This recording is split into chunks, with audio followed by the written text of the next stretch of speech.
జై శ్రీరామ్ అండి.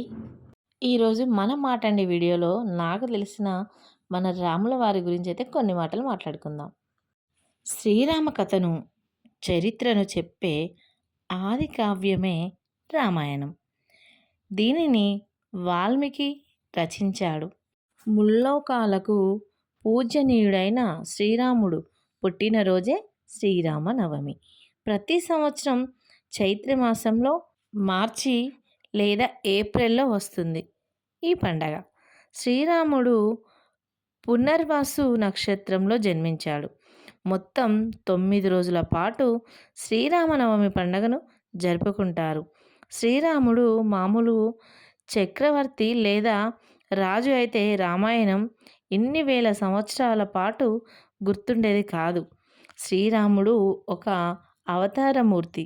ఇచ్చిన మాటను తప్పకపోవడం, గురువులు, తండ్రులు, ఇలా భక్తి సోదరుల పట్ల అనురాగం, మిత్రులపై విశ్వాసం, భార్య అంటే ప్రేమ, శత్రువు పట్ల కూడా ధర్మ నిబద్ధత వంటి అనేక విషయాలలో శ్రీరాముడు ఆదర్శనంగా నిలిచాడు. మన శ్రీరాముల వారు దశావతారంలో ఒక అవతారమని నమ్ముతారు హిందువులు.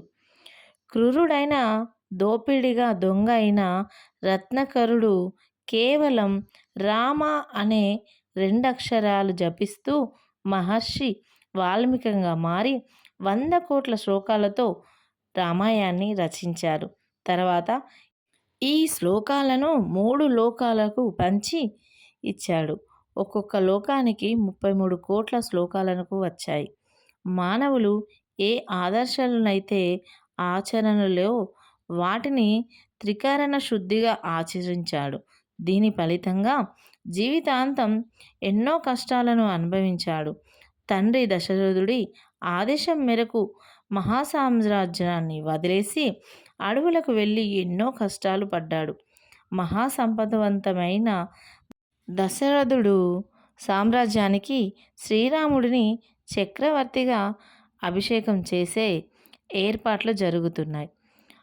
ఆ సమయంలో తండ్రి దశరథుడి ఆదేశం మేరకు సమస్త భోగాలను వదిలేసి భార్య సీత, సోదరుడు లక్ష్మణుడితో కలిసి వనవాసం బయలుదేరాడు. మన రామయ్య తండ్రి. ఒక తండ్రికి కొడుకు మీద ఉన్న ప్రేమ, ఒక కొడుకుకి తండ్రి మీద ఉన్న గౌరవం, ఒక భర్తకి భార్య మీద ఉన్న బాధ్యత, ఒక భార్యకి భర్త మీద ఉన్న నమ్మకం, ఒక అన్నకి తమ్ముడు మీద ఉన్న విశ్వాసం, ఒక తమ్ముడికి అన్న మీద ఉన్న మమకారం, ఒక మనిషిలోని బలం, మరో మనిషిలోని స్వార్థం, ఇంకో మనిషిలోని ఉన్న కామం, ఒకరికి ఎదురుచూపులు, మరొకరికి వెతుకులాట, అండగా నిలిచిన మనుషులు, అన్నీ కలిపి మనిషి మనిషిలాగా బ్రతకడానికి అవసరమైన కథ మన రామాయణం. అందరికీ శ్రీరామనవమి శుభాకాంక్షలు. వీడియో నచ్చితే లైక్ చేయండి, షేర్ చేయండి, కామెంట్ అయితే చేయడం మర్చిపోకండి, సబ్స్క్రైబ్ చేయండి. మీకు తెలిసిన రాముల వారి కథ అందులో ఏదైనా తెలిస్తే కామెంట్ అయితే చేయండి. Thank you for watching. జై శ్రీరామ్.